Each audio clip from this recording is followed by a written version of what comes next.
Guys, Rob, Gloucester obviously this weekend, and first of all, I know you were very disappointed after Sunday's game at Leicester. And what have you worked on this week to try and eradicate some of the problems you had?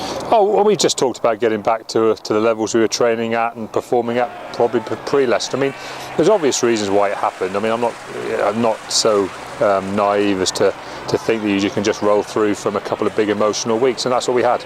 You know, it was a big emotional performance at Bath for various reasons, and we then backed that up fantastically in the physical and kind of mental effort that went into the Saints game. You know, there's always going to be some kind of a drop-off or a backlash, and we haven't experienced that before, which probably made it a worse situation. You know, I think maybe we had a few guys, probably as a team really.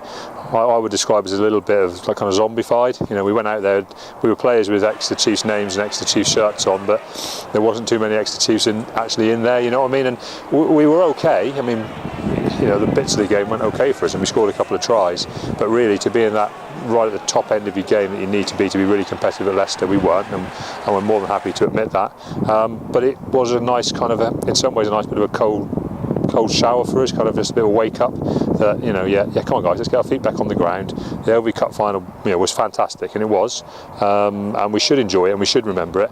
But you know, there's some really important games left this season, and there's only 5 games left. And I think sometimes we forget that. You know, you kind of look at seasons. Well, you know, it's all about rugby. It's all about games of rugby. There's only five games left, and this season will be gone, and you can never come back to it. So we talked a bit about just making the most of every minute of every game. We think we've got a nice run in. You know, 3 home games, 2 away games. I'm more than confident we're kind of back on track now.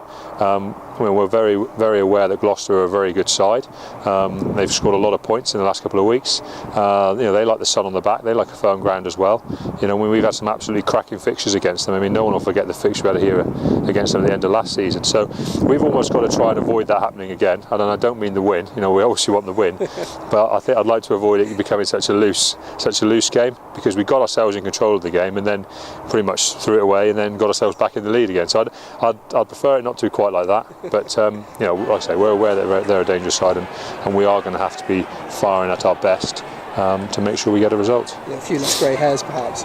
I noticed last week that the likes of Johnny May and Freddie Burns and Ben Morgan were on the bench, and I guess most people would expect them in such a key game for them and for you to be back in the side, and they obviously provide a real stern test, don't they? Yeah, well, Gloucester got the same as we had to do kind of last week. They've got to start to reintegrate those players.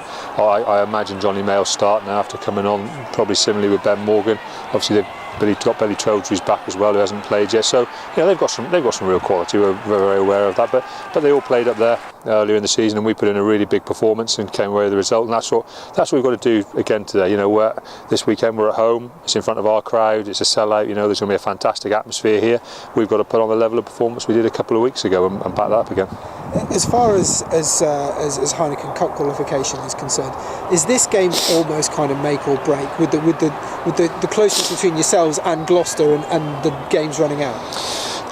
Yeah, I mean, you've probably got to look at it a little bit like that. I mean, I think what we have to remember is a lot of this lies in sales hands as well. You know, I think everyone's talking about us on Wasps or Gloucester are going to start closing the gap. Well, we won't close the gap on the teams above us if they keep winning.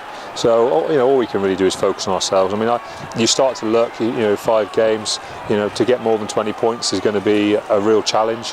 What are they? 11 points, I think. There's 11 points ahead of us. So, you know, we're going to have to go some, but I kind of think that's quite exciting. And we talked to the players about that. You know, I said a couple of weeks ago, you know, fighting to come up on the rails is sometimes the most exciting place to be, but that's all we can focus on. We're just going to take it a game at a time. This has to be a big 80 minutes for us. We've got to break the week after, and then we've got to come back and get after Worcester. And it is almost that stage where nothing but wins will do, really. Thank you very much. That's all right.